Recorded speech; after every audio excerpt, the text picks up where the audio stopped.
Assalamualaikum warahmatullahi wabarakatuh. Nama saya Syukri Hamdan Hidayatullah dengan NIM 23264. Pada video kali ini saya akan menjelaskan katunan ampek dan sifat-sifat kepemimpinan di dalam Minangkabau. Bagi masyarakat Minangkabau, katunan ampek sudah tidak asing lagi. Katunan ampek merupakan aturan yang mengikat bagi putera dan puteri Minangkabau dalam berkomunikasi dan mengungkapkan pemikirannya dalam kehidupan sehari-hari. Katunan ampek maksudnya adalah 4 etika dalam berbicara. Masyarakat Minang mempunyai tatanan untuk berbicara dalam keseharian, seperti berbicara kepada yang tua, tokoh masyarakat, pemimpin yang lebih muda, teman sebaya, berbicara kepada menantu maupun di dalam forum. Semakin halus penghayatan seseorang terhadap katunan ampek ini, maka semakin bernilailah keberadaan orang yang bersangkutan. Bagi mereka yang tidak menerapkan katunan ampek dalam berkomunikasi, semakin rendahlah keadabannya, atau istilahnya indak tahu dinat ampek, tidak tahu adat. Katunan ampek tersebut adalah kato mandaki, manurun, kato mandata, dan kato malerang. Pertama mengenai kato mandaki atau kata mendaki, maksudnya bagaimana kita menyatakan pikiran kita dengan cara berkomunikasi terhadap seseorang yang posisinya lebih tinggi dari kita, seperti orang tua kita, guru, ulama, tokoh masyarakat, termasuk pemimpin kita. Hal yang sangat terlarang bila kita memanggil namanya saja atau memberi kata sandang si.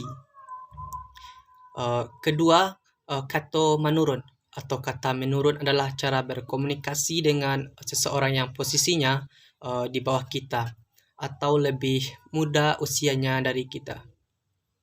Kato menurun ini kadang disalahartikan sebagian orang. Kato menurun bukan berarti membuang air kalurah, bukan berarti bisa kita bicara semena-mena ketika kita berbicara dengan yang lebih muda. Tetaplah harus juga pandai menghargai dan tidak semena-mena, tidak merasa paling tahu atau merasa paling benar. Dan yang ketiga yaitu kato mandata atau kata mendatar, merupakan cara bertutur kata kepada teman sejawat atau teman sebaya kita. Kepada teman sebaya, tutur kata kita mungkin tidak sebagaimana kepada orang yang lebih tua, tapi kata-kata itu tetap harus dalam koridor saling menghargai.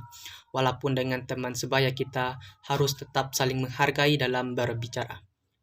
Petitih Minang mengatakan, diagak mangko diagiah, dijua mangko di Bali, yang artinya dalam berbicara hendaklah berfikir terlebih dahulu dan memberikan jawaban yang tidak menyinggung perasaan lawan bicara kita.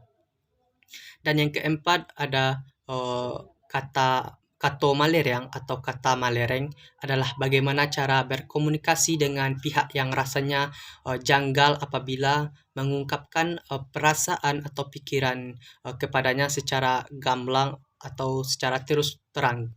Dalam kato malerang ini digunakan kata-kata berkias banding, umpamanya antara mertua dengan menantu atau maupun sebaliknya. Kato malerang banyak mengandung kata-kata sindiran, ada yang positif dan ada pula yang negatif. Dan ada sedikit tambahan dalam video ini, yaitu mengenai sifat kepemimpinan. Dalam adat Minangkabau, seseorang yang menjabat suatu posisi dan memimpin suatu kelompok haruslah dapat bertindak proporsional dan profesional. Ia harus pandai dalam menempatkan segala perkara sesuai dengan batasan dan tingkatan-tingkatan secara bertahap dalam menjalankan tanggungjawabnya, karena setiap permasalahan atau tanggungjawab memiliki dinamika dan tingkat urgensi yang berbeda. Sementara itu, maksud dari profesional ialah seorang pemimpin harus memiliki sederet kapasitas esensial seperti komunikasi, problem solving, dan keterampilan serta kapabilitas seperti pengetahuan, wawasan, keahlian, dan sebagainya. Poin mengenai hal ini dapat ditemui dalam uh, uh, berbagai kehidupan kita. Dalam konteks adat Minangkabau, contoh pemimpin dapat berupa penghulu, bundo kanduang, ulama, dan lainnya. Setiap pemimpin memiliki kecakapan masing-masing sesuai bidangnya dan ranah yang ia pimpin atau kelola. Karena itu proporsionalitas dan profesionalitas menjadi kriteria pertama seorang pemimpin. Dan yang kedua, seorang pemimpin haruslah adil dan menjalankan aturan hukum yang ada. Selanjutnya, berkaitan dengan poin sebelumnya, seorang pemimpin memiliki sifat istiqomah atau berpendirian teguh dalam kebenaran. Seorang pemimpin pandai dalam mengkalkulasikan segala opsi dan pemecahan masalah yang diputuskan bersama atau diajukan.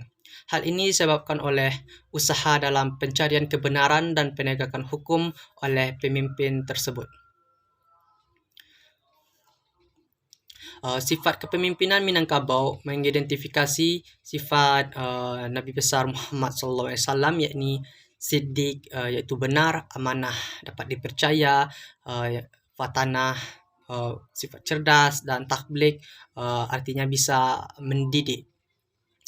Sifat kepemimpinan ini ialah demokratis atau berjenjang naik dengan urutan rumah tangga, parwi, kaum, suku, lembaga, adat dari bawah ke atas. Mungkin hanya itu yang dapat saya sampaikan pada video kali ini. Apabila ada kesalahan dalam pengucapan, saya minta maaf. Wassalamualaikum warahmatullahi wabarakatuh.